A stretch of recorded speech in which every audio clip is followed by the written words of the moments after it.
Hello दोस्तों। Good evening, नमस्कार। आप सभी का स्वागत है आप सभी के अपने यूट्यूब चैनल परीक्षा की शिक्षा में। उम्मीद करता हूँ, आशा करता हूँ कि आप सभी जो है स्वस्थ हैं, कुशल मंगल है, अपनी तैयारी जो है अच्छे और बढ़िया तरीके से आप सभी लोग कर रहे थे। जो भी क्लास में फर्स्ट टाइम आए हैं, पहली बार आए हैं, नए हैं, उन सभी को बता दें कि हमारे साथ आपकी जो बीएड एंट्रेंस एग्जाम 2026 यानी कि बीएड फर्स्ट पेपर 2026 की जो आपकी तैयारी साथ डेली बेसिस पे और रेगुलर करवाई जाए, तो जिसे भी तैयारी पूरी करनी है, कंप्लीट करनी है, चैनल को सब्सक्राइब करके आप लोग हमारे साथ जुड़ जाइएगा, ठीक है। क्लास का समय देखिए, जीके जीएस की जो क्लास है सुबह 10 बजे डेली देखने को मिलते हैं। रीजनिंग की जो क्लास है दोपहर को 1 बजे देखने को मिलते हैं। हिंदी की जो क्लास है शाम को 7 बजे आप सभी को हमारे यहाँ पर देखने को मिलते हैं। तो इसी टाइम पर आप सभी को क्लास से जुड़ के अपनी तैयारी को पूरा और कंप्लीट करना चाहते हो, ठीक है। नीचे डिस्क्रिप्शन आप सभी को इंस्टाग्राम टेलीग्राम का लिंक मिलेगा, तो आप इंस्टाग्राम पे फॉलो कर लिया और टेलीग्राम चैनल को ज्वाइन कर लिया। टेलीग्राम चैनल पर डेली बेसिस पे क्लास का अपडेट और आपको एग्जाम का अपडेट जो है साथियों देखने को मिल जाएगा, ठीक है।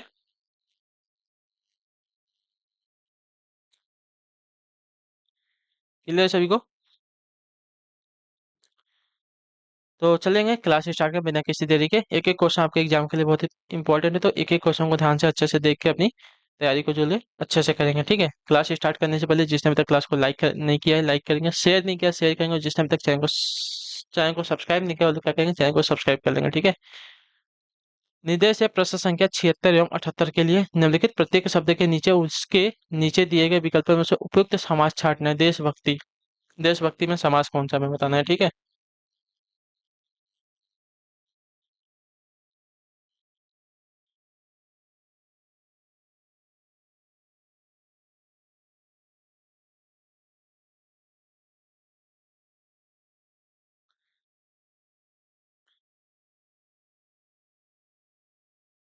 चलिए, देशभक्ति में समास बताइए। तो देशभक्ति यानी कि देश के लिए भक्ति, ठीक है। तो यहाँ पे हो जाएगा तत्पुरुष समास, के लिए आ गया ना, तो संप्रदान तत्पुरुष समास आ जाएगा, ठीक है।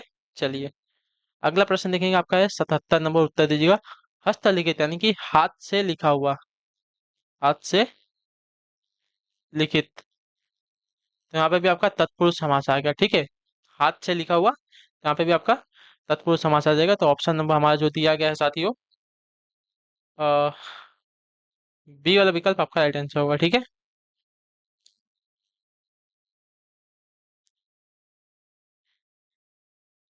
क्लियर है?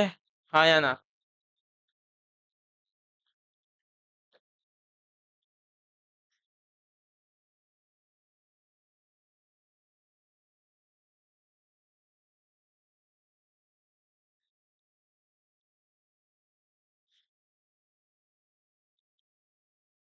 चलिए, आते हैं आपके अगले प्रश्न पे, ध्यान से देखेंगे क्या दिया गया, बताने की कोशिश करेंगे।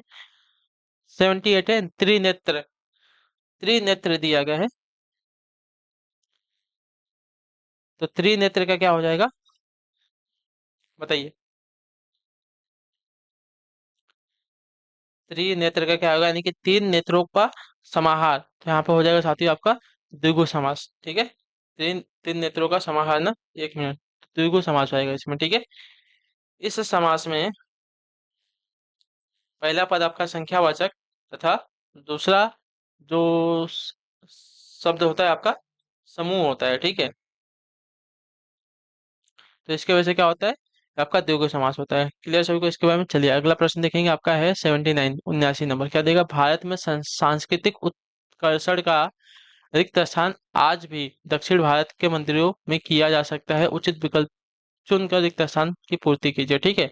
भारत के सांस्कृतिक उत्कर्ष का क्या, तो भारत के सांस्कृतिक उत्कर्ष का अवलोकन, ठीक है, याद रखिएगा, ठीक। क्या होता है, भारत के सांस्कृतिक उत्कर्ष का अवलोकन,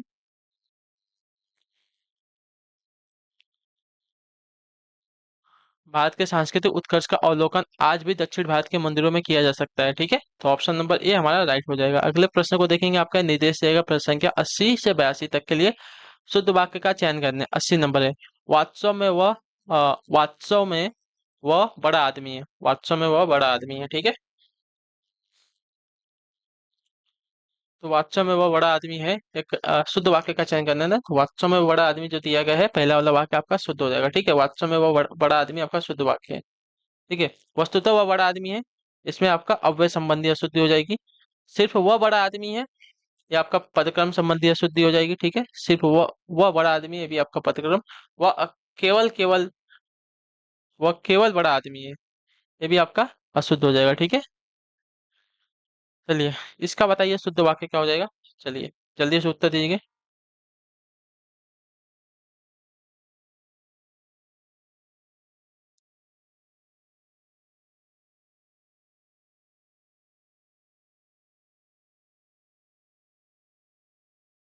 चलिए, बताइए।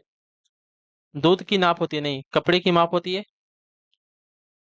दूध की माप नहीं होती है, इसमें आपका लिंग संबंधी हो, कपड़ों के नाप होते हैं। ठीक है, कपड़ों के नाप होते हैं, ये भी आपका गलत दिया गया। कपड़े की माप होती है, आपका गलत दिया गया। ठीक है, कपड़ों की नाप होती है, नाप, कपड़ों की नाप होती है। और दूध की क्या होती है? तो दूध की माप होती है यहाँ पे। ठीक है। आपको हिंदी का अच्छा बोध है, तो आपको हिंदी का अच्छा आपको हिंदी का अच्छा बोध है।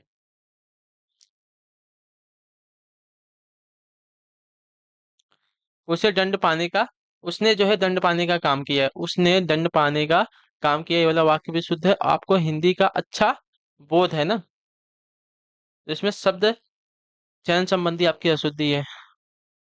बोध जो दिया गया आपका गलत है यहाँ पे। ठीक है। अगला प्रश्न देखेंगे, आपका है 82 नंबर। इसमें शुद्ध वाक्य बताना है हमें। ठीक है। महारानी धनवान है, गलत है। वह बड़े विद्वान व्यक्ति, ये भी गलत है। हम वे बड़े विद्वान व्यक्ति हैं, वे बड़े विद्वान व्यक्ति हैं, ये वाला वाक्य आपका शुद्ध दिया गया। ठीक है। वे बड़े विद्वान व्यक्ति आपका शुद्ध वाक्य। ठीक है। चलिए, 83 नंबर है, उत्तर देने की कोशिश करेंगे, राइट आंसर क्या होगा। ठीक है। दिए गए वाक्य का भेद बताइए। ठीक है। क्या प्रीति स्कूल जाती है? क्या प्रीति स्कूल जाती है? बताइए।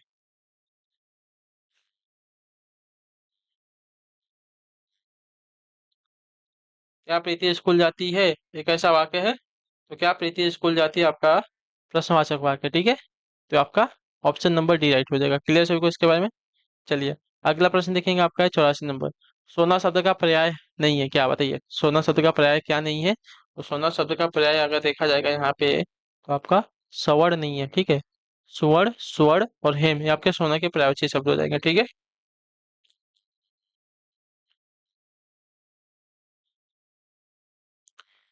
चलिए, अगले क्वेश्चन को देखेंगे, आपका 85वां। वंश शब्द का अर्थ नहीं होता है क्या? कुल, वंश, बस में करना या जाति। तो यहाँ पे अगर देखा जाएगा साथियों,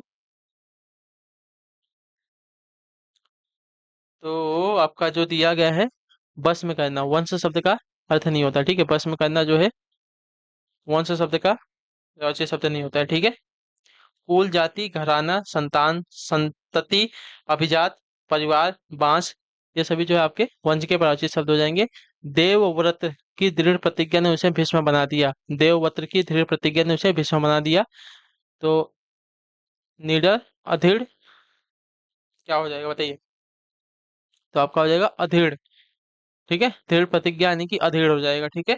तो ऑप्शन नंबर हमारा बी वाला राइट हो जाएगा। ठीक। दृढ़ का विलोम अधीर हो जाएगा। दृढ़ का हमें विलोम बताना है। ठीक है। इसका हमें विलोम बताना था, अधीर हो जाएगा। ठीक है। क्लियर है। अगला प्रश्न है साथियों, आपका 87 नंबर। मसृण का विलोम क्या हो जाएगा बताइए। मसृण का विलोम शब्द क्या हो जाएगा? चलिए, उत्तर दीजिए। तो मसृण का विलोम अगर देखा जाएगा साथियों, तो मसृण का विलोम आपका मुलायम होता है। ठीक है। मसृण का विलोम आपका मुलायम होता, सॉरी, मसृण का अर्थ होता है, मसृण का अर्थ होता है मुलायम। तो इसका विलोम आपका क्या हो जाएगा साथियों? रुक्ष यानी कि खुरदरा। ठीक है। रूखा। क्लियर है। मसृण का अर्थ होता है मुलायम, तो इसका विलोम हो जाएगा रुक्ष यानी कि रूखा हुआ। अगला प्रश्न आपका 88 नंबर। ऐसा व्यक्ति जिसके आने का दिन और समय पहले से निश्चित नहीं होता, क्या कहलाता है?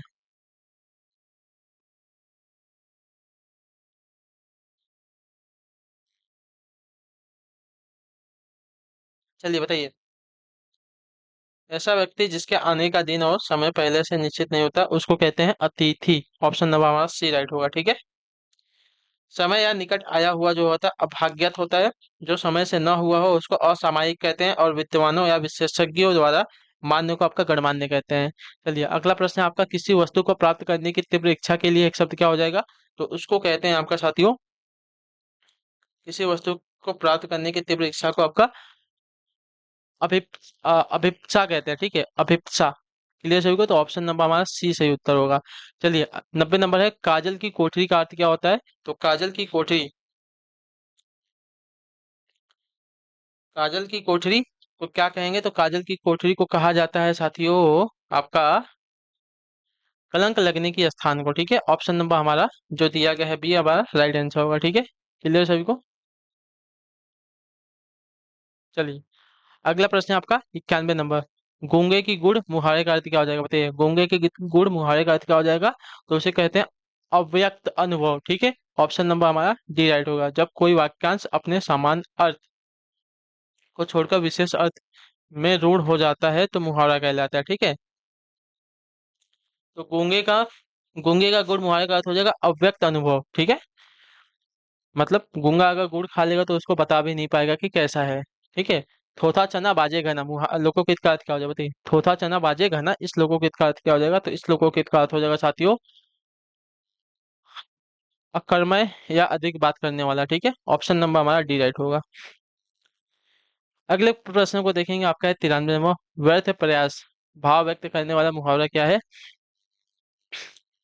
तो व्यर्थ प्रयास भाव व्यक्त करने वाला मुहावरा अगर देखा जाएगा साथियों, तो आपका राइट आंसर हो जाएगा साथियों यहाँ पे अरणाई रोदन, ठीक है। ऑप्शन नंबर आपका बी राइट होगा, ठीक है।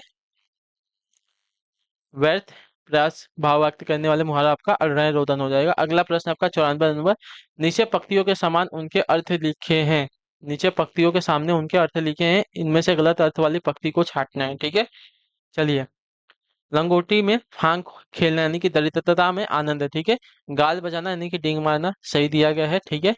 पटरी पर बैठना यानी कि विचार मिलना, और कौड़ी का तीन बहुत अच्छा होना आपका गलत है। कौड़ी का तीन मुहावरे का अर्थ होता है बहुत सस्ता या बेकदर होना, ठीक है। तो कौड़ी का तीन मुहावरा जो दिया गया है आपका यहाँ पे गलत हो जाएगा, ठीक है। क्लियर सभी को? कौड़ी का तीन बहुत अच्छा आपका गलत हो जाएगा। इसका हो जाएगा कि बहुत सस्ता या तो बेकदर होना, ठीक है। चलिए आते हैं आपके अगले प्रश्न पे है 95, रिक्त स्थान की पूर्ति के लिए उपयुक्त मुहावरा चुनना है, ठीक है।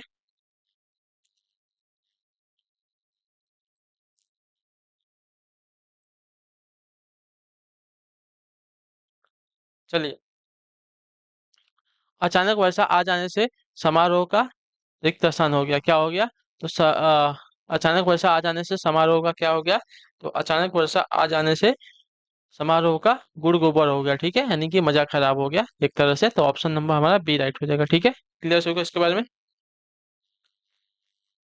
चलिए, जिसका अर्थ होता है बना बनाया काम बिगड़ जाना या चौपट हो जाना, ठीक है। चलिए अगला आपका 96 नंबर, संचारी भाव को अन्य किस नाम से जाना जाता है? तो संचारी भाव को अन्य अगर देखा जाएगा साथियों, तो यहाँ पे व्यभिचारी भाव के नाम से जाना जाता है। ऑप्शन नंबर हमारा सी राइट हो जाएगा, ठीक है। संचारी भाव को अन्य जो हमारा व्यभिचारी भाव के नाम से भी जाना जाता है। तो ऑप्शन नंबर हमारा सी राइट हो जाएगा। अगला प्रश्न देखेंगे आपका 97 नंबर, अंधेर नगरी के लेखक कौन है? तो अंधेर नगरी के लेखक की अगर बात की जाएगी तो आपका राइट आंसर यहाँ पे भारतेंदु हरिश्चंद्र। ऑप्शन नंबर हमारा सी राइट होगा, ठीक है। क्लियर सभी को?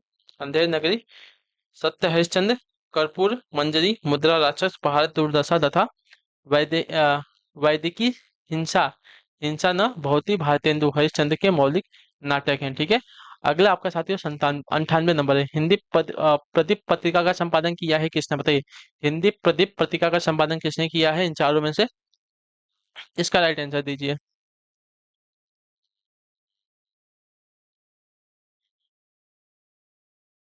चलिए, तो इसका राइट आंसर आपका हो जाएगा साथियों बाल कृष्ण भट्ट ने, ठीक है। हिंदी प्रदीप पत्रिका का संपादन आपका बाल कृष्ण भट्ट ने किया है। तो ऑप्शन नंबर बी हमारा राइट है।